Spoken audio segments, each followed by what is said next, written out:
Well, good morning. If you don't know, this is James with Leader One Financial, and he's the lending partner I work with. So we're going to answer some real estate questions.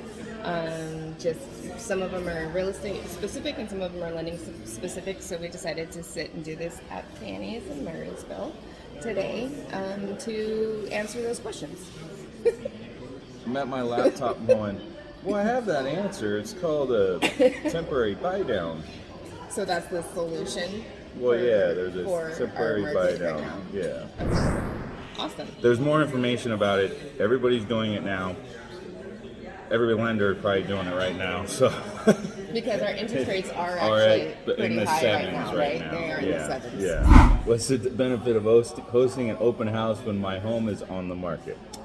It potentially brings more buyers to see the home that may not have seen it otherwise, because it may have been filtered out in a home search if they're actively working with the real estate agent. Brings the neighbors to the house potentially too, so that they have an opportunity. Maybe they want to move, and they don't know that yet until they get the opportunity to see your house.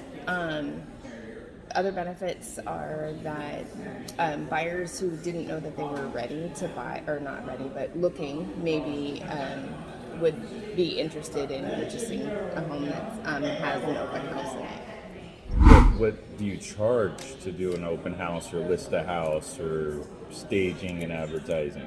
So real estate selling fees are negotiable, but then they're set between the listing agent and the seller or sellers. So that's all entirely negotiable. And as of today, actually, we have a new process for how buyers agents get paid with it, or how they negotiate with their selling fees or their buyer's agent fees with the seller and the listing agent. It's pretty exciting.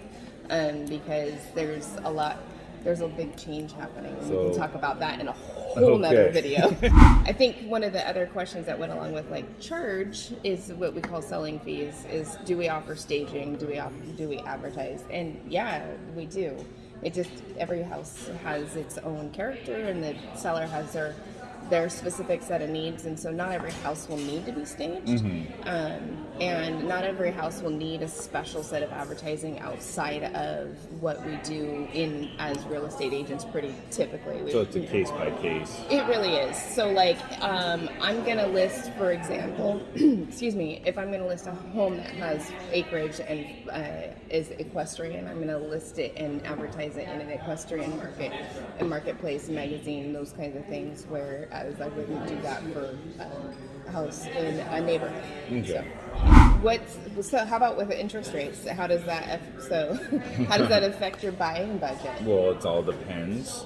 Yeah. If we just look at an interest rate, just that point, because everything, like we just talked about earlier, affects what you can afford or how much you can buy, because everybody's got different debt, credit cards, car payments. We're not all vanilla. We're not all the same, right? Yeah. My neighbor's credit score is different than my credit score.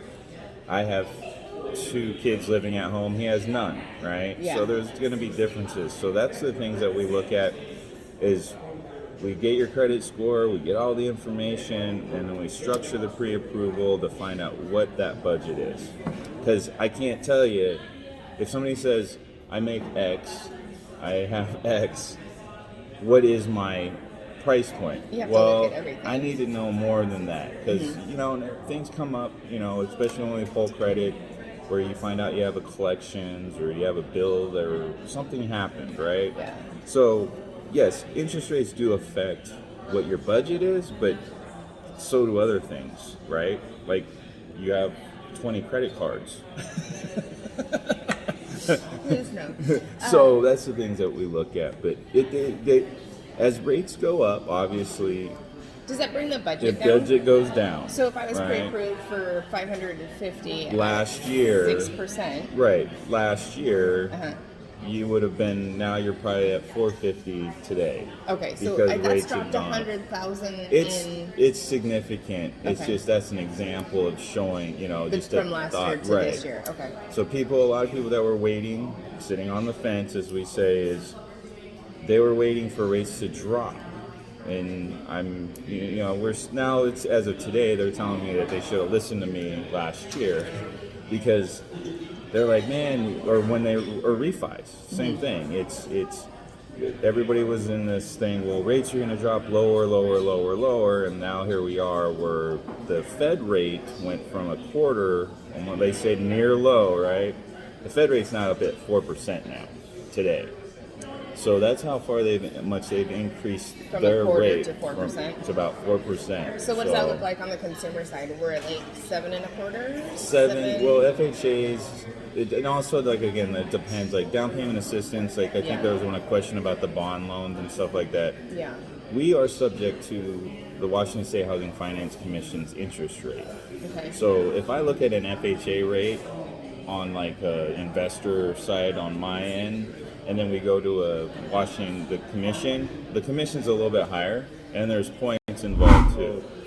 But then when I look at a conventional rate, it's going to be a little bit less. And then I look at VA, so each program has their own their rates, right? Depending on what we're going to go, like what best fits the needs of the client and what's the less resistant. Okay, so one of the questions that I get a lot is if the market has changed or shifted enough that it's become that buyers can put in lower than lists or lower than asking price offers, get their offers accepted with closing costs paid by the seller, and adding inspections back in on a regular basis. It's something that comes up pretty often.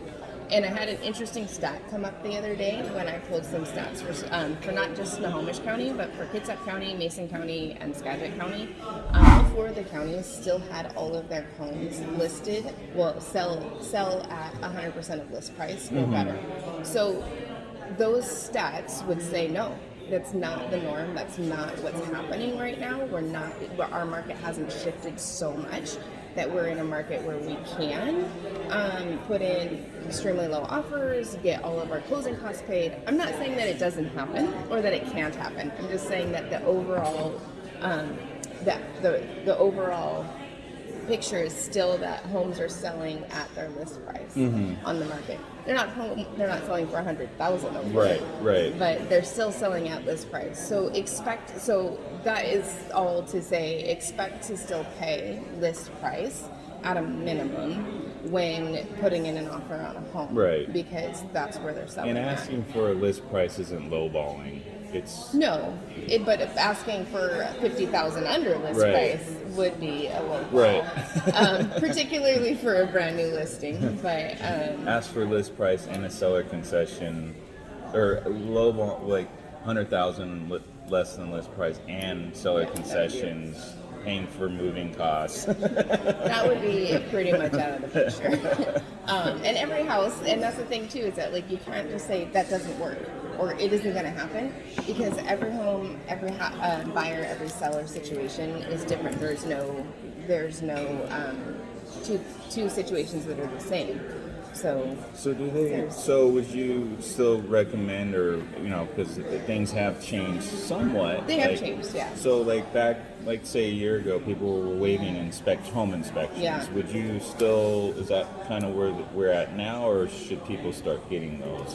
So, I've always thought that people should, but I'm a huge advocate for home inspections, even if it's not contingent on the purchase contract, right? Still have a home inspection. Okay. So even if we waive the contingency for a home inspection, I still ask my clients to have a home inspection because it's important for them to know what their new house has all inside and out, and know where things like the water main are, things where emergency shutoffs are, have the breaker, what kind of breaker panel they have, those kinds of things, and what the actual condition of the roof and the crawl space are at a minimum. Because the difference is the home inspection is going to tell the buyer what's part of the house, what's the problems that may need to be repaired. Right. I don't, as the lender, the mortgage, we don't see the home inspection. Correct. But then we get the appraisal back. There's an appraisal that's done that has nothing to do with the home inspection. So you can't send me the home inspection and say, because we're looking at value at that point. Yeah. And the appraiser might call out some of those same items, like the roof, if there's a water leak, if there's anything else going on like that. But we're not going to see what a home inspection would see, and that's more detailed than an appraisal. I do think that, again, it's every house is and every situation is unique, but as a general, in general, I think you're seeing more offers being accepted with an inspection here, an inspection contingency, because of the value in that, and because the market has shifted. It's not the frenzy that it was earlier this year, all of last year, where we've got just so many buyers looking to buy a home that everybody is able to, the sellers were able to say no, not interested. Now they have less buyer pool because the interest rates have gone up, because some of our buyers are now needing to wait to purchase a home a little bit longer than they had anticipated because of the change in the financial situation. Right. So the other stat that I pulled in that list the other day, you might have seen it on my Facebook, but was that homes are going into contract in all 4 counties, because I work in all 4 counties. Well, I actually work all the way around the Sound, but those are the 4 counties that I serve the most. All 4 counties had a really low number of showings to pending. So, the average in, I think it was Mason County's stat was 4.7 showings before they went into contract. So that means that 4 to 5 people are seeing that house before they're accepting an offer. They're not having 50, 60, 70 showings. We've got average of 6 in Kitsap County, average of 6 and a quarter, I think, here in Snohomish County, and then the other one was 3.7. Okay. So the homes are going into contract right away. Sellers, are taking offers. Right. Almost immediately. If you have other questions or want to know more information about how we work together as a lending and buyer's agent team, we're more than happy to chat with you about that anytime. First time home buyers are our specialty, as well as serving our heroes in the community. So any active, retired military, teachers, healthcare workers, fire aid, all of those heroes. If you have any questions, I tell people there's no such thing as a stupid question. There might be a stupid answer from me, but there's no stupid question, especially, it doesn't matter if you're a first-time home buyer or if you bought your 5th house, right? It's always changing. Guidelines change, programs change, and like Melanie was just saying, things are changing in her world as well with buyer stuff, That's, I was going to actually ask, is do buyers pay commissions? So traditionally we have said no, they don't. Right. But that's not true. So there's change. There's change. Yeah. And they can. They do in the price of the home that they purchase. It's not an out-of-pocket cost for a buyer. It never has been an out-of-pocket cost for a buyer. It's just how the information had been presented, that it was free to buyers. Right. But it's not, and it's not moving forward either. It's going to be very, very clear on our paperwork how a buyer's agent, like myself, will get paid for the services that I provide as an agent to my buying clients.